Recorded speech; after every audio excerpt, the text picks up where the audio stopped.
Welcome to Spirits and Screams.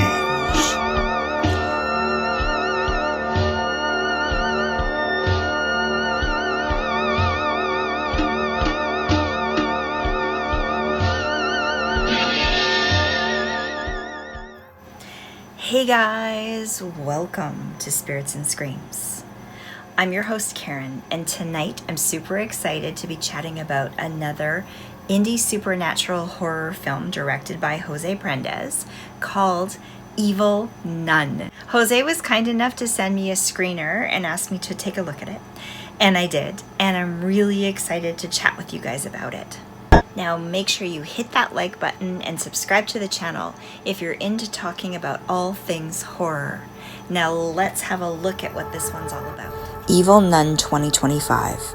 A Catholic youth ministry, trapped by a vengeful nun's ghost in a vacant Mexican church, must break a curse before she claims them through deadly sins.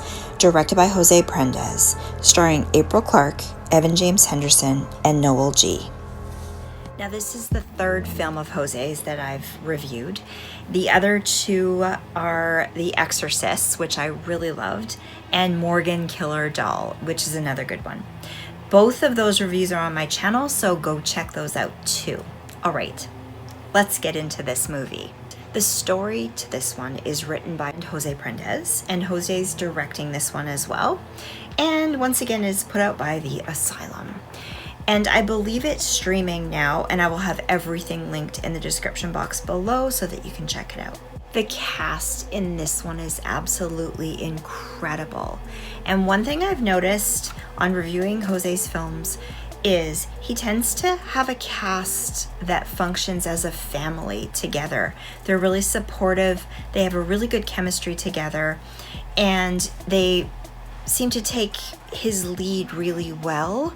I've noticed that, and I think it's because Jose has a way of treating everybody together like they're a team working on the film, like it's their film and they're working on it together. And that really shows. And I've said this before, I really feel like when that happens, when the cast is that way, it tends to make it a better film, in my opinion. I really see that here, maybe even more than in some of the other films, but it feels like, I know they're all different actors from different places coming together, you know, and it just feels like they're actually friends together on this adventure, you know, going through it. I really enjoyed the story in this one, and I am hoping that there will be an EVIL NUN 2. Just saying, Jose, I'm really hoping for that because I'd like to see it. I gotta add though that The Exorcist is my all-time favorite of his movies, and you know, this one's up there, but that one's still a bit better in my opinion. Now I'm gonna get into what I liked about it and what I didn't like about it, and there's just a couple little things that, you know, we're gonna talk about it. The opening scene starts out, it's dark, they're in a church. This nun is giving birth, and she's either taken out or goes missing or something, her and the baby. We don't know. We have to watch the movie to find out.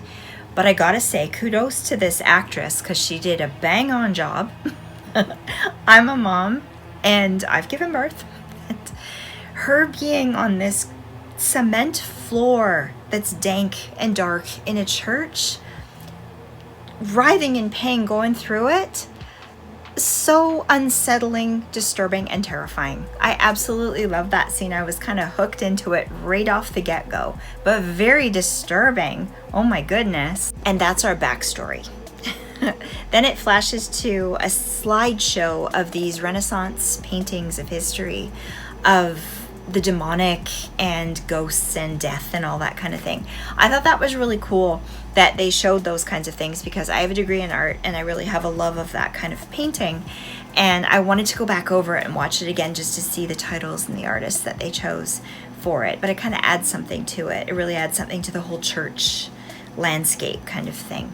Next we flash to like a drone shot of this van that's you know, driving in Mexico, and it's filled with these young people, teenagers I guess, or young people that are on a Catholic youth ministry, and they're going on a retreat, right? And they're all together in this van, and the van itself breaks down, and then we start to get to meet the characters. And some of them are very religious, devout, they're into it. Others, not so much. They're just there for the party, to go on the trip. They kind of believe. Everybody believes, but on different levels. And that kind of plays out as we get, to see what kind of characters they are, which is kind of cool, I think, actually. That's kind of a neat way to do it because it's kind of realistic, right? It's kind of how things are nowadays. And one thing I loved, the atmosphere throughout this whole movie is very good. It's very well filmed. It's very good indie quality film, in my opinion, as are all of Jose's movies. And there's a scene where the drone shot is from above and they're walking down a dirt path because they're trying to find somewhere to get help or to stay or something like that. And they're having a conversation, but all you're seeing is them from above and seeing the tops of their head. So I thought that was kind of cool. It's probably been done in movies before, but I've never seen it, and I really kind of enjoyed that. It was a neat visual for me. So as they're walking along, there's one of our main characters' name is Maria, and she starts to hear a woman crying in the distance, and it's bothering her very much. She's kind of intuitive, though. She has a family history of psychics, that kind of thing. So no one else can hear it, and they're thinking maybe she's losing it. They don't quite believe it, but she's really drawn to it, and somehow they gravitate towards this old church that they find, and they knock on the door to try to get in for help. They're greeted by this really kind of grumpy priest who basically tells them I have no way to help you, keep moving on. You're not welcome here. Get lost. And be careful you're not wandering around in the dark because the coyotes are going to get you, kind of thing. Not very nice. And he leaves. And when he leaves, one of the crew, brilliant idea, they decide, let's break into the church. They proceed to smash one of the stained glass windows. That made me cringe. That's horror right there.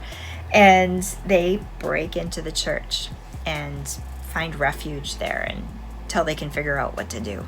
Because of their differing beliefs or levels of belief in the whole thing, there's lots of discussions that happen. There's quite a bit of sarcasm, and I enjoyed that very much. And there's also a couple of really epic one-liners that I'm not going to talk about because I don't want to do any spoilers in this. They're pretty funny. When you hear them, you'll remember them.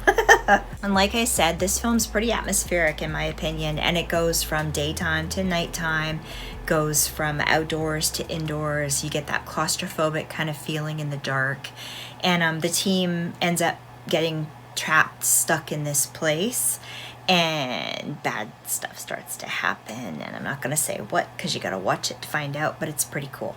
They learn of the nun that was pregnant and that the church believed that it was an immaculate conception and that the baby was some sort of a miracle. There is a possession, couple scenes actually, and it's so unique. It's really different, really refreshing. I really liked that about it. And the music, the score just kind of adds to it. It's really, really well done. We do get a creepy nun, so that's really fun.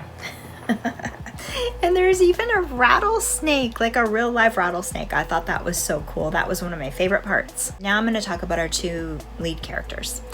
Everybody's kind of a lead in this. It's kind of hard to break it down that way because everybody has a really good role and they play it well.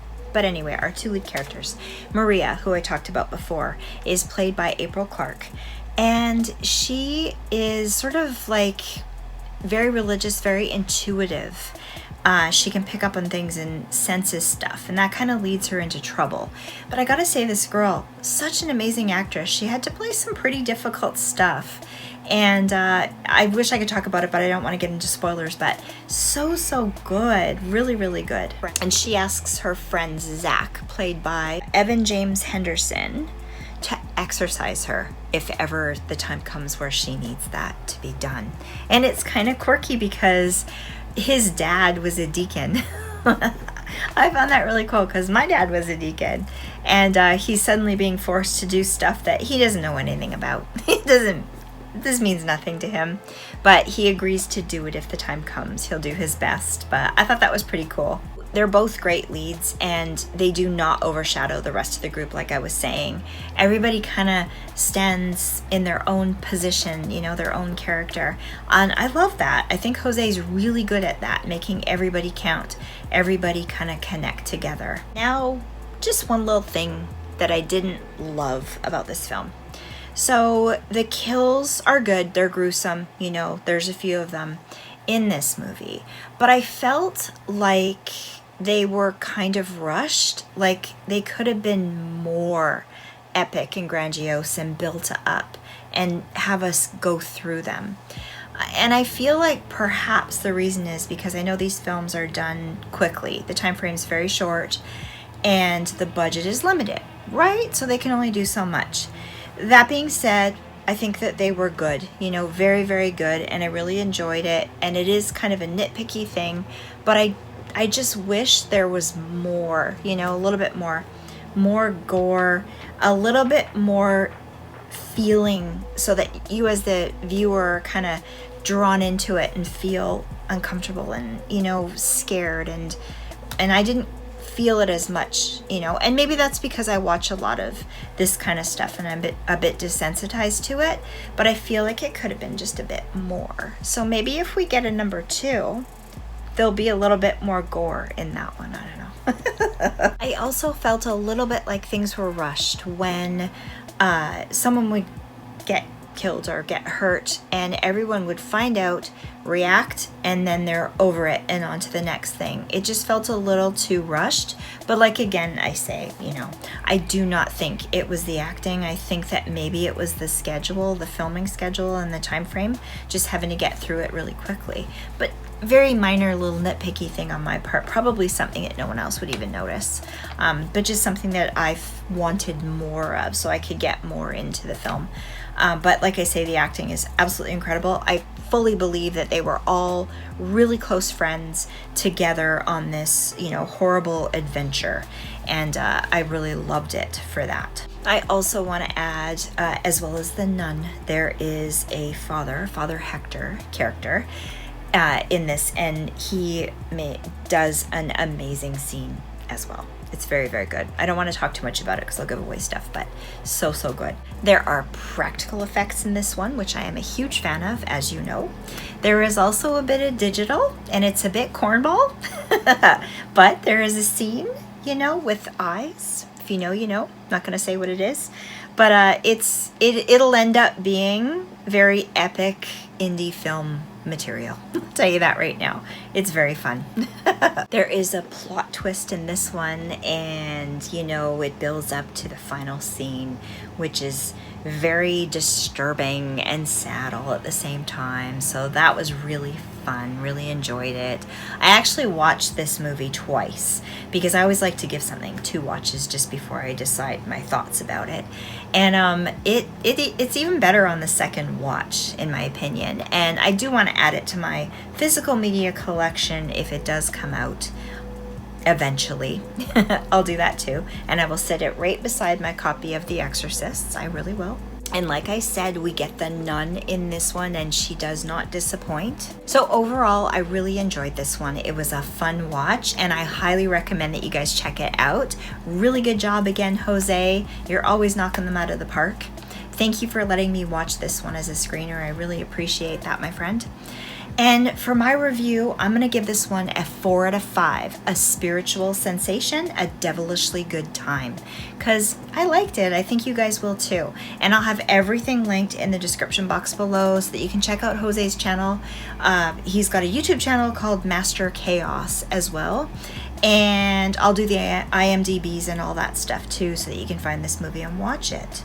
Don't forget to give this video a like because that helps me out a lot, and subscribe to the channel for even more horror content because I've got lots of cool stuff coming soon. I've got art updates. There's so many things happening. It's spooky season, you guys. Come on.